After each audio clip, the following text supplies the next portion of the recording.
आपण बघितलं शिंदेच्या शिवसेनेच्या नेत्या शीतल म्हात्रे होत्या आणि यावेळेला त्यांनी उद्धव ठाकरे आणि आदित्य ठाकरे यांच्या कार्यपद्धतीवर निशाणा साधल्याचं पाहायला मिळालं। दोन्ही मेळावे होत आहेत आणि या दोन्ही मेळाव्याच्या कशा पद्धतीने आता तयारी चाललेली आहे, कार्यकर्ते पदाधिकारी जमायला सुरुवात झाली काय ते पाहण्यासाठी थेट जाणार आहोत। षण्मुखानंद आणि नेस्को सेंटरमध्ये दोन्ही प्रतिनिधी आपल्या सोबत आहेत। षण्मुखानंद मधून आपल्या सोबत कृष्णात पाटील आपले प्रतिनिधी जोडले गेलेले आहेत, तर नेस्को सेंटर मधून ओम देशमुख आपले प्रतिनिधी आपल्या सोबत आहेत। पहिल्यांदा जाऊयात षण्मुखानंदला। कृष्णात आपण बघतोय की आदित्य ठाकरेंचं ट्विट असेल किंवा संजय राऊतांची प्रेस असेल किंवा ठाकरेंच्या शिवसेनेच्या नेत्यांची एकंदरीत भाषा असेल, त्यामुळे ठाकरेंचा रोख या भाषणामध्ये आज कसा असणार हे जवळपास अंदाज आलेला आहे महाराष्ट्राला।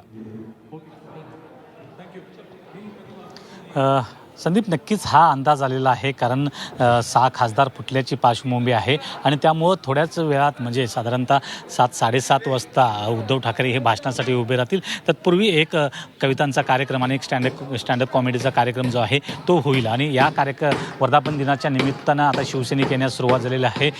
षण्मुखानंद हॉल जो आहे तो आता भरण्यास सुरुवात झालेली आहे। थोड्याच वेळात या कार्यक्रमाला देखील सुरुवात होईल, परंतु महत्त्वाचं आहे की आज उद्धव ठाकरे नेमके काय बोलणार आहे आणि या भाषणाकडे सर्वांचंच लक्ष असेल, कारण हे 6 खासदार फुटून गेल्यानंतर उद्धव ठाकरे यांनी कुठलीही प्रतिक्रिया अद्यापपर्यंत दिलेली नाही। त्यामुळं आत्ता नेमकं काय बोलणार हे महत्त्वाचं आहे आणि त्याचबरोबर नेमका आदेश काय दिला जाणार, कारण जे संजय राऊत बोलत आहेत की ऑपरेशन तुडवा, त्यानंतर उद्धव ठाकरे यांची भूमिका या संदर्भात नेमकी काय आहे, कारण जी 2022ला एक पक्षामध्ये उभी फूट पडली होती त्याच्या तुलनेमध्ये आता 6 खासदार गेलेले आहेत। त्यामुळं वारंवार अशा प्रकारे जर पक्ष फुटत असेल तर कुठंतरी त्या पक्षाचे कुठं चुकतंय या संदर्भात देखील ते भूमिका मांडतात का, की आणि येत्या काळामध्ये ते महाराष्ट्रात फिरण्यासाठी किंवा अधिकाधिक संपर्क साधण्यासाठी, पक्ष संघटना मजबूत करण्यासाठी आणखी कुठला कार्यक्रम हे शिवसैनिकांना देतात हे पाहणं गरजेचं आहे। खास करून त्यांचा रोख जो असणार आहे तो भाजप आणि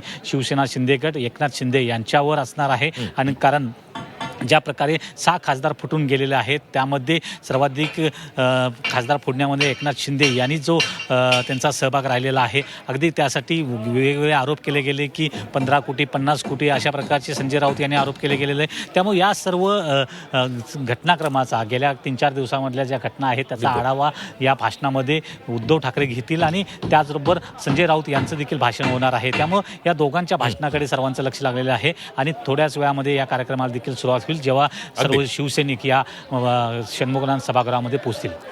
अगदी यानंतर जाऊयात नेस्को सेंटरला। आपले प्रतिनिधी ओम देशमुख आपल्या सोबत आहेत। ओम, आपण बघतोय प्रत्येक वेळच्या सभा असतील, मेळावे असतील, अगोदर उद्धव ठाकरेंच्या कार्यक्रमामध्ये त्यांचं भाषण होतं आणि त्यानंतर एकनाथ शिंदेंचं भाषण होतं आणि त्यात एकनाथ शिंदे उद्धव ठाकरेंना उत्तर देताना आपल्याला पाहायला मिळालं आतापर्यंत। आज पण तसंच होणार आहे का? संदीप, ज्या पद्धतीने आपण पाहतो घटनाक्रम हा गेल्या 4 वर्षातला त्याच पद्धतीने आहे की 4ही मेळाव्यांमध्ये आधी उद्धव ठाकरे भाषण करतात आणि त्यानंतर किंवा ते भाषण संपण्याच्या वेळेस शिंदेंचं भाषण सुरू होतं। तोच घटनाक्रम आज देखील आपल्याला पाहायला मिळू शकतो।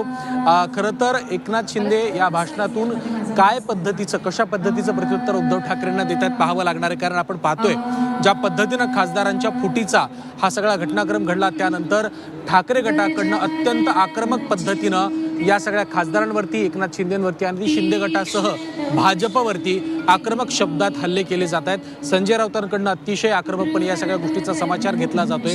आता ज्या पद्धतीचा उल्लेख आता आदित्य ठाकरे यांच्या ट्विटचा आला, आदित्य ठाकरे यांनी केलेलं ट्विट सुद्धा अनेक अर्थांनी आक्रमक आणि खूप महत्त्वाचं म्हणावं लागणार आहे, कारण ज्या पद्धतीनं हे राजकारण झालं आणि या राजकारणाचा उल्लेख करत उद्धव ठाकरेंकडनं सुद्धा हे म्हटलं जातं, परंतु आदित्य ठाकरेंनी या सगळ्या प्रकरणामध्ये एहसान फरामोश आणि विकाऊ अशा सडक्या प्रवृत्तीची उदाहरणं किंवा अशा व्यक्ती असं म्हणत या सगळ्या लोकांवरती, या सगळ्या नेत्यांवरती टीका केलेली आपल्याला पाहायला मिळते।